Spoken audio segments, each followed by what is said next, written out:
My name is Aniko Orsos. I am a leader of Amrita Association, and I'm going to represent you the main points of RTransform. RTransform, it's a EU-supported Erasmus Plus project, and I am working in this project as a project manager responsible for grassroots Roma women. So let's start and see what is about this project.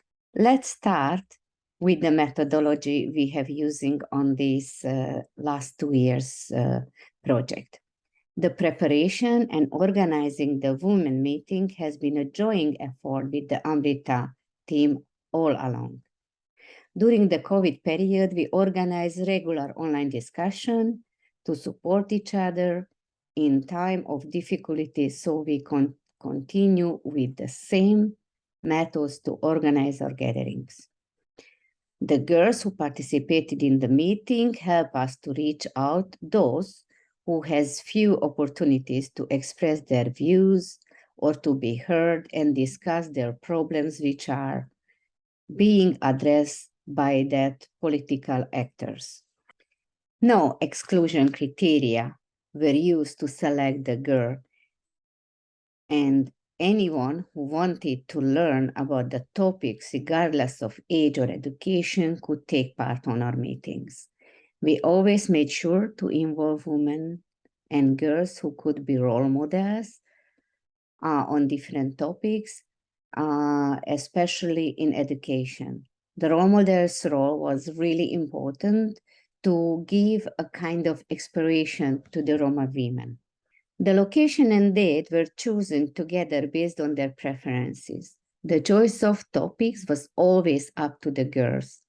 They discussed questions that most of them were passionate about it, influenced their daily life, and they could learn from each other and express their concern and find a solution by debating about these topics. From the first two women gathering, the girls learned a lot from each other. They were motivated by the role models, speakers, and strengthened each other for formulating recommendation and come up with some solution in the area. They were also mentally a great support for each other, especially during the COVID period and the war. Some more other things when we were preparing the gatherings. We make space for families and women in all our programs. It's not only in the RTransform. We really believe that it's important when you work with any people to do not exclude the family, since the family, it's really important on supporting. We develop our programs and activities with them based on their needs and suggestions. No one is excluded because of their education, age, religious, or any sexual orientation. We value their culture, the language, and empower them to learn and cultivate it with the pride. What was the political impact in our last 2 years? With our political partners, we developed comprehensive partnership involving local representatives, parliamentarians, and embassy, and many of the embassy. Our partner was the Dr. Ambedkar School, and we worked together with them in this path. The political actors have been approached several times by our colleagues and discussed with them the educational problems and possibility of the solution that formulated the meeting by the Romani women. Over the past 2 years, we have invited them on several occasions to join events and have put them at the table with our Romani women who have given them first-hand insight into the change they wanted to see in education. In addition, our political partners has been appointed as the ambassador of Council of Europe in the in-school program, where we believe he will be able to help us to achieve our results. Some more political impact on this project. The aim of the workshop, what we were using during this program, we had actually 20 workshops in different institutions, and the aim was to make sure that institutions understand the aims, the problems, and are concerned, and we communicate our solution on the issues.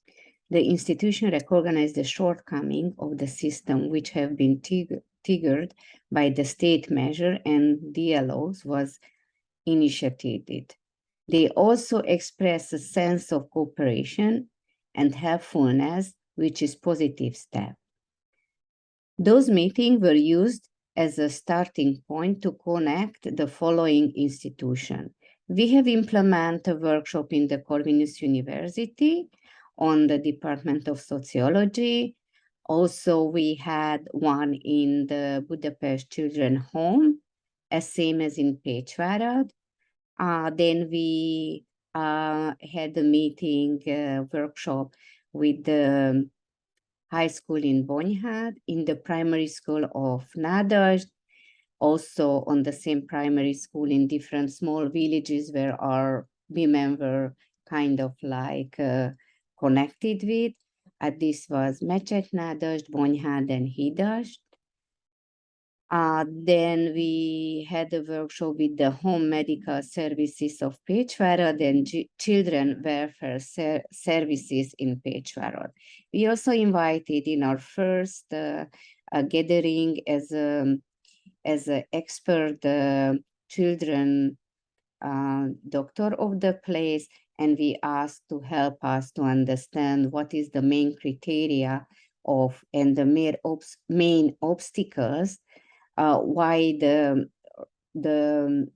institution remove children of the Roma family out.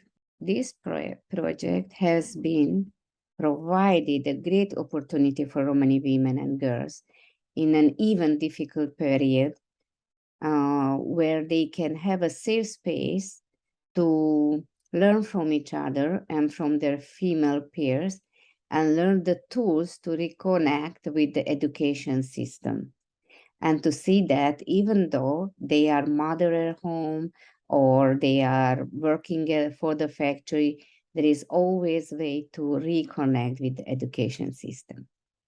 Place to share their experience, share their grief, and make suggestions for change on important issues that affect them.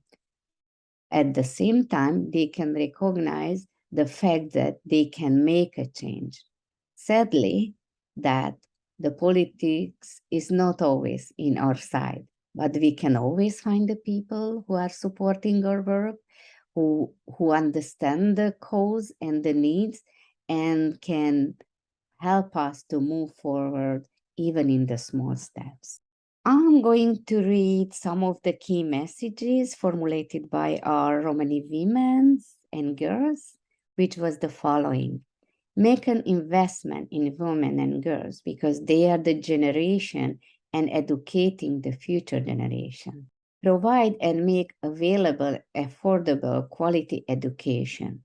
Provide employment spaces for them where they can work even with children and get a wage that are at the least as high as men's salaries.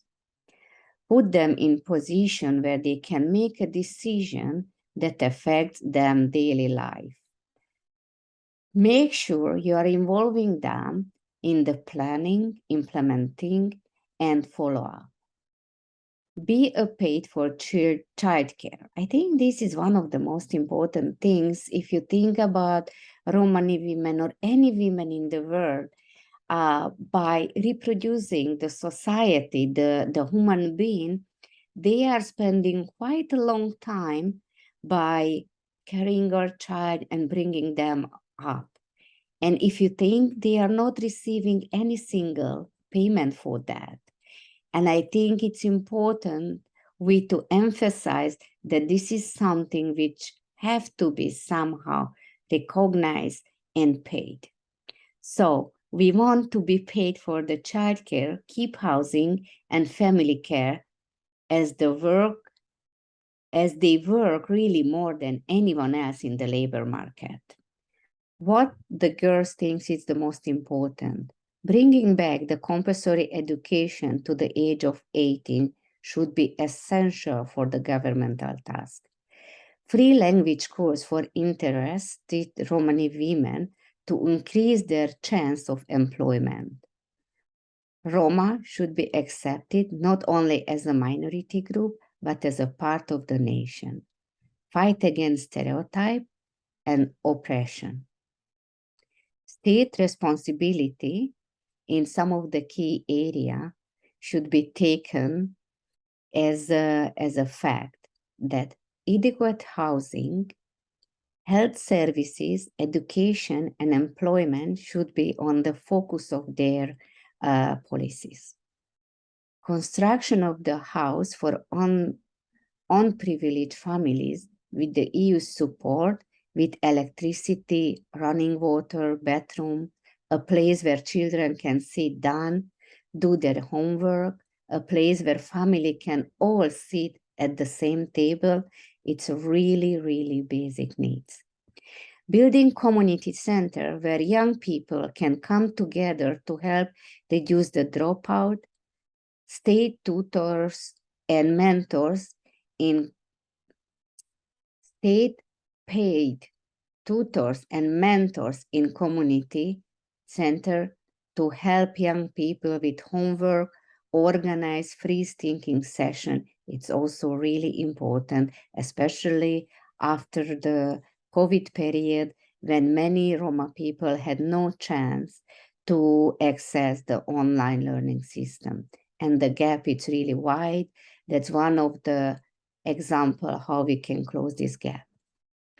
They should also use EU funding to build factories where people from Roma origin can get jobs so they can support their families decently, be paid decent wage, avoid having to rely on the state benefits, avoid starvation, robbery, because they can afford to buy clothes, shoes, food, and medical for their family. These were basically the main recommendation coming from the Roma women after thinking of the issues what we were discussing. We were discussing the consequences of online education and the problem and the gap which was built up with this system where basically the state and the school was relying on the families to be a teacher at home. And no one thought that what's happening with those families who remain without electricity, without internet, without like table or knowledge of helping the kids on their homework or then for their education. I hope with this presentation you get a bit of sense what was the RTransform project about and what was the outcome of this project and how much helped actually Romani women to think of the issues, list them up, and also to look for solution, which is, I think, the most important, because if you see the problems and you see the possible solution and see the main actors who can help to reach this solution, and you are communicating, starting some dialogues with them, that's, I think, the first step. I hope you like my presentation. Thank you for listening.